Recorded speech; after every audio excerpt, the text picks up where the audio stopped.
poste téléviseur na bino pona ko présenter info lingala journal peuple na peuple na isengono sto fongolango pona ko tesa bino que na mission officielle na la République démocratique du Congo procureur ya cour pénale internationale Karim Khan a kutanaki mercredi 26 février na bureau ya Assemblée nationale ezalaki bongo représenté pa ya deuxième vice-président ya Assemblée nationale mwana mboka Christophe Mboso na absence ya président Vital Kamerhe héritier mapindemi azalaki kuna na compte info lingala.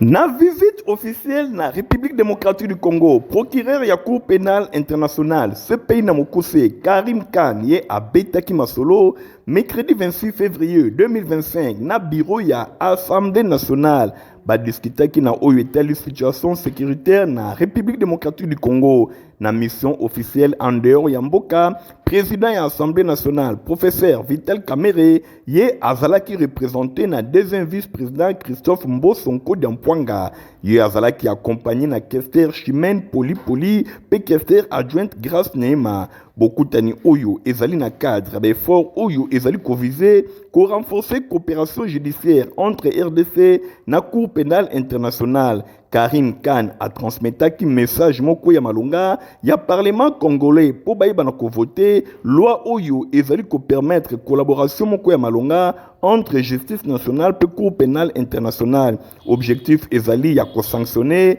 na ndenge ya makasi ba crime nyonso oyo ezali ko salema na mabele ya République démocratique du Congo. Bosimba ke plaidoyer oyo ezali ko intervenir nzokande RDC azali ko faire face na recrudescence ya ba violence na est ya République démocratique du Congo. Nyonso wana ezali attribué na agression rwandaise et pa ya Kinshasa na cour pénale internationale ye azali ko enquêter pour na ba crime de guerre ebele pe ba crime contre l'humanité na RDC. Azali ko lukandenge nini ko impliquer davantage l'institution ya RDC na lutte contre impunité.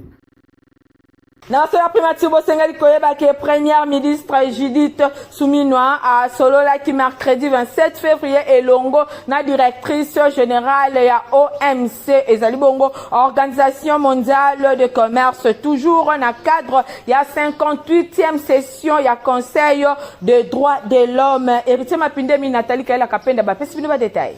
Premier ministre Judith Suminwa Tuluka azali kokoba ba manœuvre diplomatique na Genève kuna na Suisse. Chef ya gouvernement azana ba front ya ndenge na ndenge pona koluka ba solution na crise ya est ya République démocratique du Congo pe koza ba sanction ya makasi contre Rwanda par rapport à makambo ya mabe bazali kosala. Judith Suminwa abosani te ke pona oyo etali situation sécuritaire pe humanitaire ezali ya mabe azali pe ko programmer ba action ya ndenge na ndenge malgré occupation rwandaise. Nyonso rwande ezali kotalisa masolo oyo abetaki elongo na directrice générale ya organisation mondiale pona oyo etali commerce toujours na marge ya 58e session ya conseil ya ba droits de l'homme. Na ba échange oyo directrice ya OMC Ngozi Okonjo Iweala chef ya gouvernement ya République démocratique du Congo atelisaki ba propos clairs na oyo ye alingi batambola soki ndenge nini na organisation oyo pona ko transformer économie ya République démocratique du Congo pona ko appuyer processus ya développement ya mboka. Alobi ke lelo RDC azali bongo na tournant monko ya makasi pona développement tozana bosenga ya accès ya ba investisseurs ebele na secteur privé pe lisusu mosala mosusu ezali kosalema na niveau nyonso tolingi diversification ya économie tolingi transformation ya ba chaîne nyonso ya valeur boye to diskitaki na possibilité po na kokende liboso ko transformer na kati ya kosaderaka na ba protocole ya ndenge na ndenge mingi na niveau ya pêche pe lisusu komona intégration régionale oyo biso nyonso tokoki kozala na chaîne ya ba valeur régionale pe sous-régionale pe kotala ndenge nini tokoki ko améliorer commerce ya République démocratique du Congo ndenge premier ministre atalisaki chef ya gouvernement azali ko sepela pe ko travailler na OMC pour na ko appuyer basi to bilenge basi na oyo etali secteur oyo bango ba diskitaki pour na ba action etali bilenge pe basi bazali ko travailler déjà pour na oyo etali commerce pe lisusu koluka ko améliorer performance na bango na nzela ya digitalisation ndenge premier ministre atalisaki plaidoyer ya chef ya gouvernement et yambamaki makasi to malamu na ngambu ya OMC directrice générale et organisation internationale oyo atalisi ba règle nyonso ya commerce international boye azwi engagement ya travailler na premier ministre et pe gouvernement na ye pour na réaliser objectif ya transformer économie ya République démocratique du Congo pour na s'appuyer na ba tout na ba richesse nyonso oyo RDC azana yango. RDC ezali mboka moko très important na Afrique pe ezana ba ressources ya ndenge na ndenge ezali mboka moko riche boye. Numéro 1 ya OMC alobi ACP na ba discussion oyo bazwi na diversification ya économie pe makambo ya ndenge na ndenge na ko-présentaka programme d'action chef ya gouvernement a s'engager comme ma réforme moko structurelle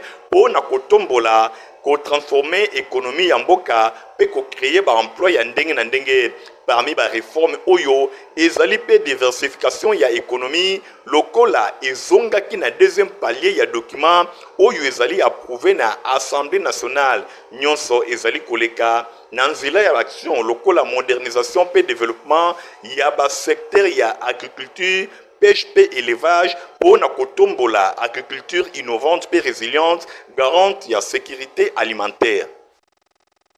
Yampa création basalaki mardi 25 février na centre Wallonie-Bruxelles ouverture il y a deuxième édition il y a festival international de création artistique Fikra Namokuse Fabrice Lundombe basalaki kuna na compte info Lingala.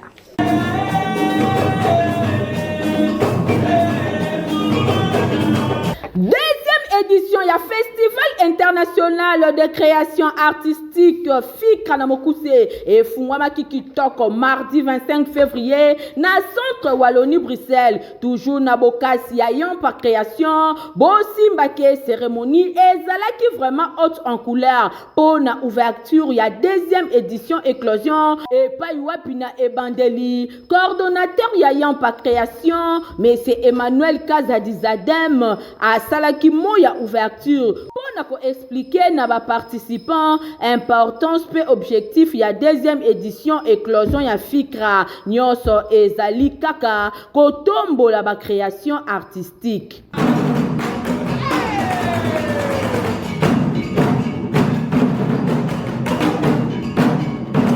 Bongo na sima ba activité proprement dite et bandi ba compte et pesamaki. Makolo Mabeto, à la nouveau marché là, elle n'est même pas sortie de son village. Bas spectacle Mosusu Pe et Landi Samaki, local Aslam. Nos écoles, nos hôpitaux, nos bâtisses sont détruits. Notre économie est mise à terre. Notre développement est freiné. Et que faisons-nous ensuite? Bosimba Peboye Bake, public présent, Bazala qui vraiment émerveillé pour na innovation oyo deuxième édition ya Fikra et Memi pour na kotombo la création artistique par rapport à première édition na micro ya info Lingala coordonnateur ya Fikra son ville Mokwe à Limboli Boye. Deuxième édition à Fikra, organisation est bien, toujours ça la makasi que elle est bien. Malgré la situation où ils sont en Mboka, la situation sécuritaire, où il facilite l'organisation bien, mais on a quand même tenu jusqu'au bout et on tient le festival et aujourd'hui nous venons de faire l'ouverture, la cérémonie d'ouverture. Du terme il y a édition et ça art comme levier de la cohésion sociale. Lobby Torozala na sillage na Njili côté à marché de la liberté na théâtre des intrigants. Torozala kuna lobby mercredi na jeudi et puis vendredi Torozala na tarmac des auteurs na Njili et puis samedi Torozala na centre de Bruxelles et Torozala la clôture les dimanches à Wakaga na centre de Bruxelles. Moko ya ba participant pe azanga kite kotalisa esengo na ye. Pour une première fois pour nanga ko assister, mais ça s'est très bien passé et j'ai aimé. En tout cas, félicitations à Fikra, félicitations à l'organisateur, qui est vraiment à l'auteur et puis j'ai beaucoup aimé. Et bandaki le 25 février, Festival international de création artistique FICRA na Mokuse, na bokasi ya yampa création, ezali kokoba na ba site ebele, et pa yuapi, bae balinga culture bazali ko profiter pour na ko assister. Le 2 mars nde ekozala bongo clôture ya deuxième édition ya FICRA, na ngonga ya 16h na centre Wallonie Bruxelles, bandeko boya ebele, entrée ezali ya ofele, veut dire gratuite. Dans la police, vous savez que le commissaire provincial de la police Blaise Kilimbalimba a procédé que mercredi 26 février dans le stade de Martyr lancement, il y a opération, il y a interpellation, il y a un conducteur routier dans la ville province, il y a Kinshasa, Fabrice Lundombi, après si vous avez des détails. Et c'est là qu'au cours il y a parade organisée et pas il y a commissaire provincial, il y a la police, kuna la stade de Martyr. Bon simba qui va disposition pratique et tient mis en place pona oyo etali bongo pona ba incivique nyoso et zali bongo opération lancée pona ko interpeller pe ko mettre na fourrière ba véhicule nyoso oyo bazali ko violer code de la route. Boye bibino nyoso ke violation ya code de la route ba chauffeur ba salaka yango na ko soki o violer code ya route bo sengeli koyeba ke ba mesure oyo ezwami awa ba ko kangayo directement mutu kanayo ba ko saisir yango wana ezalaki déclaration ya commissaire divisionnaire adjoint Blaise Kilimbalimba commandant ya la police ya Kinshasa pona ye ba infraction liée na circulation ya mituka sans plaque topé mauvaise plaque ou bien fausse plaque ba genre ya ba véhicule oyo déjà ba identifié yango kutu déjà la police ebongisi laboratoire ponango ezali opération oyo euti kozala lancé pe ezali encadré na ba recette ya l'état soki bakangi motuka na yo bakotinda yango na fourrière kunande orokende kofuta ba amende na DGRK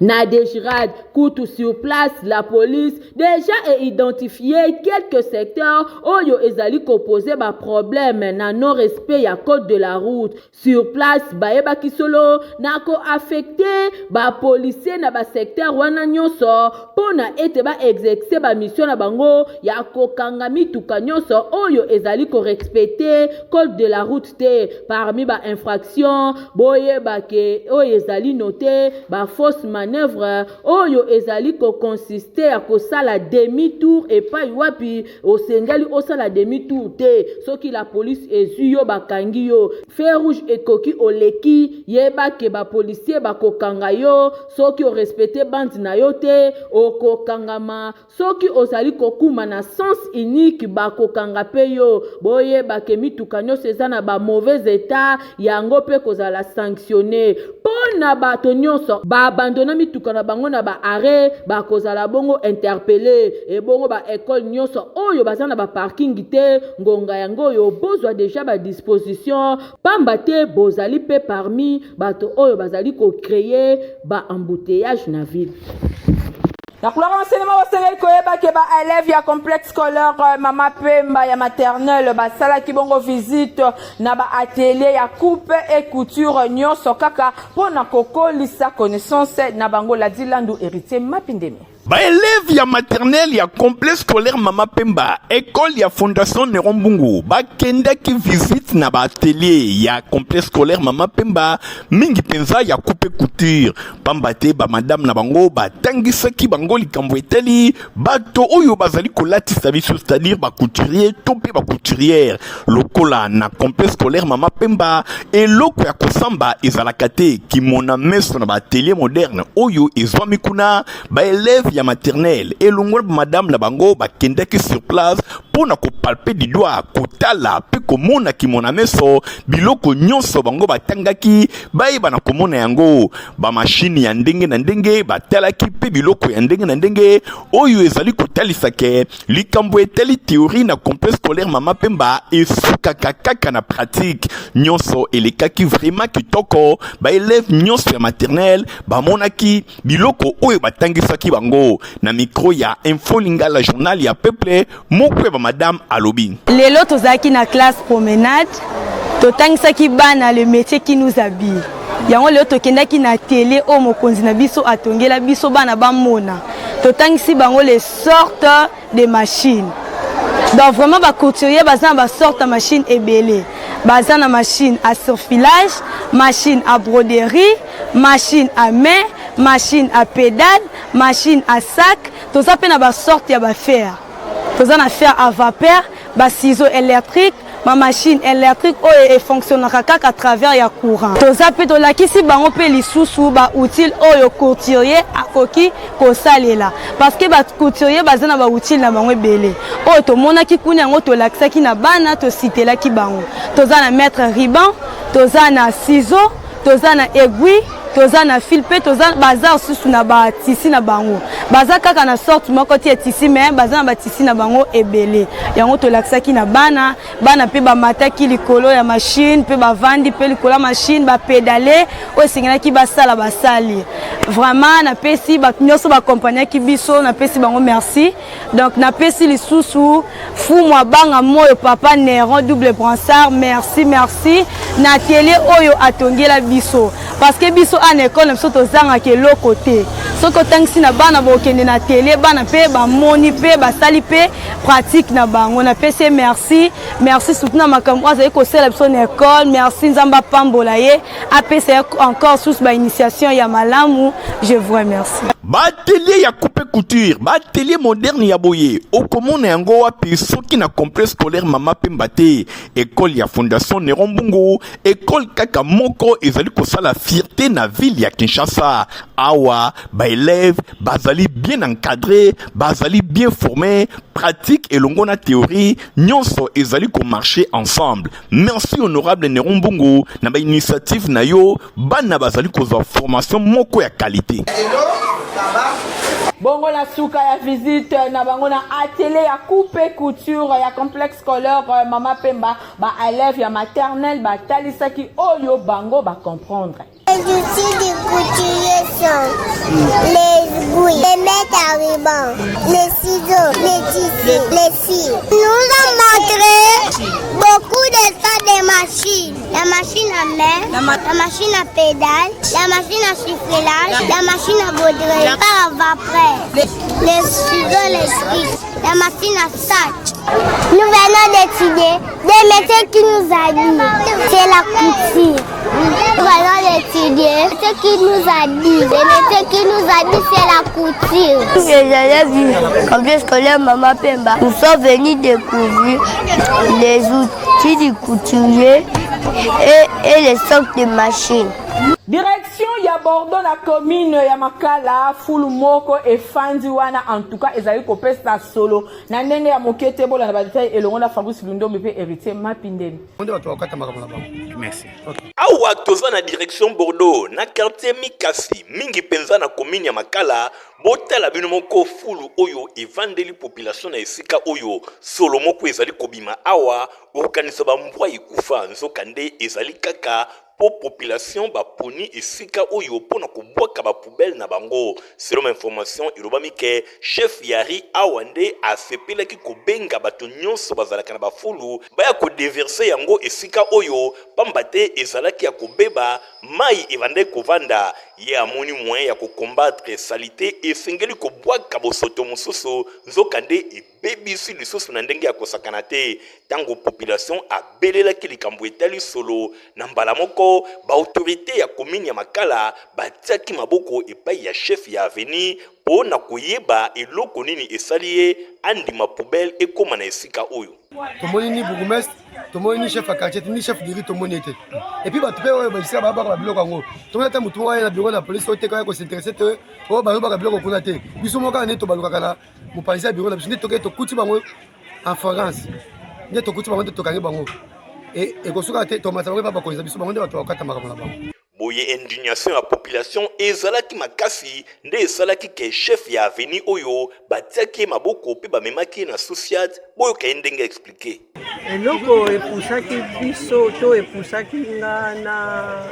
accepter vu que makoki ezaki. Donc nauti oloba ngo déjà na presse ya liboso place wana ezofingisa vraiment quartier Mikasi parce que ebebi mpenza mai ezotonda bamai ya basalite nyonso eza kotonda wana bangungi passage eza te ekomi bato fo baswanaka mosusu bazobunda na moto mwa eleke eza te vi ke chaque samedi tokendaka na biro ya quartier bazoyebisa biso ke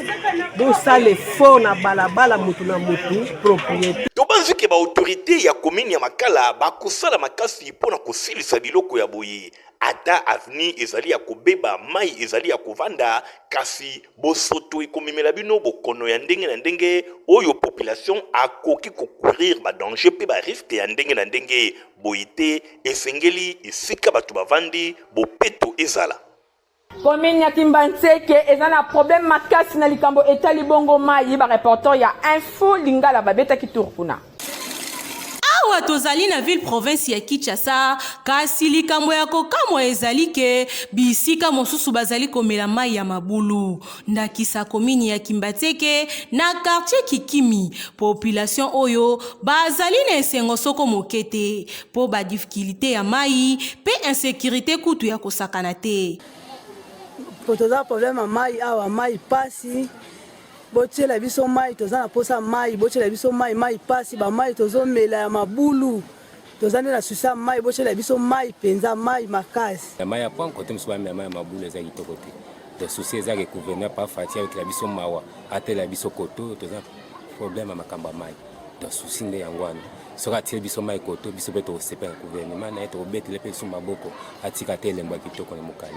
na yango basengi na bakonzi batala pe na ngambu na bango po bakondisio ya lolenge ya boye ezali malamu te po mai bazali komela ezali komemela bango ba maladi ya ndenge na ndenge olinga kolata sapata qualité place eza semoko na 7e rue limité epa ya Papa Griffe Igor Mtsingi héritier Mapindemi pasi na ngai eutako apio baye nyonso balinga kolata basapatu kitoko saper d'etat mwana mboka Basile Semopa alias Papa Griffe Kokobar de la Sab asali esika pona bakongole nyonso bayeba na kozwa mokoto ya kitoko sandal lipapa ba ceinture pe biloko ya ndenge na ndenge nyonso ezali kosalema epai ya mwana mboka saper d'etat Papa Griffe boye na présidence de la SAB epai wapi ba mokoto bozali komona ezali kosalema euti na Italie euti bisika mosusu te kaka awa mwana mboka saper d'etat Papa Griffe yende azali kosala yango kasi komitungisa na ye ezali boni gouvernement bazali kotala ye kaka boye alors ke bakoki kotia maboko pona oyo azali kosala ekende tango nyonso liboso na koloba lisu nini bandeko nanga bino moko bomoni bino moko bolinga yango mutu nyonso akokota na 7e rue place commerciale awawa tout au long ya ba fabricant au traditionnel areketaka yango Papa Griffe mawa ngo Papa Griffe mawa vraiment musala kitoko boye alors ça oleka mundele et puis eloko zo mais les autres diraient mais pourquoi pas te gouvernement balingi ko soutenir yete na ebita bande onanga botuna peut-être bango na ebaka te na sala nini na zanga pe politicien te artiste kaka mais les autres sala mato donc ezaka pona ko informer le sous maman na biso Judith yozali maman excellence premier ministre voilà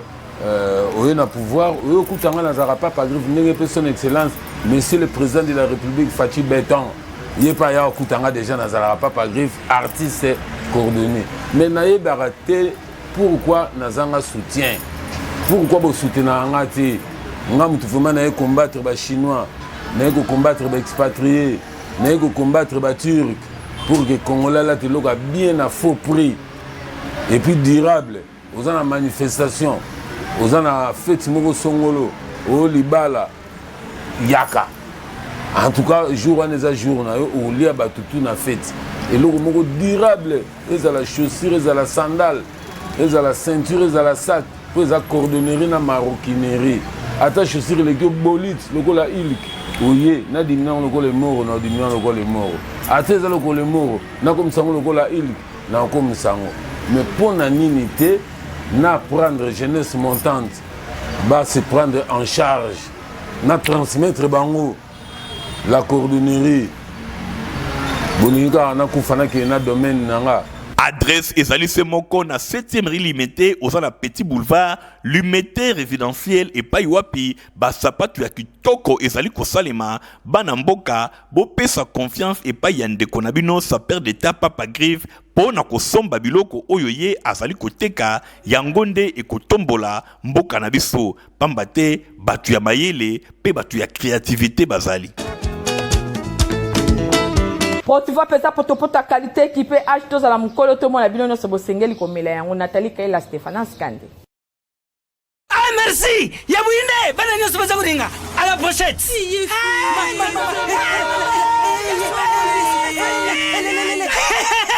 Vous allez quoi mais Protivap est tonne la protéine et énergie. Ah papa merci pour les protéines pour les enfants. Eh Bino, bote la baonine. Bona bana na yo bakuma rukura bana oyo fo lesaka bango poto Protivap esa ba pota te allez kamata bon appétit bana nyeso ba yaka Protivap ah ba sisi kulia ya bango Protivap ba bandi ba danser na bango ya ba bébé pro tala ba yango tata kitoko ntoto makachi tukana mbimbi oyo tukana mbimbi makusa Protivap poto kitoko pona ba bébé pro et là on dit la sila kate info lingala journal un peu pona peuple yangoyo et comme na suko pa na zene songo makasi ya représenter les bino yango soki bo apprécier ki on bo pesa merci na Nathalie Kaila Kapenda oyo akumbela ki édition papa zaki assister et pas ya grâce luzolo na sima caméra pe montage to zaki bon on a Fabrice Lundombi journal un peu pona peuple ezalaka supervisé et pas héritier mapine mbande ko bot kala malam au revoir.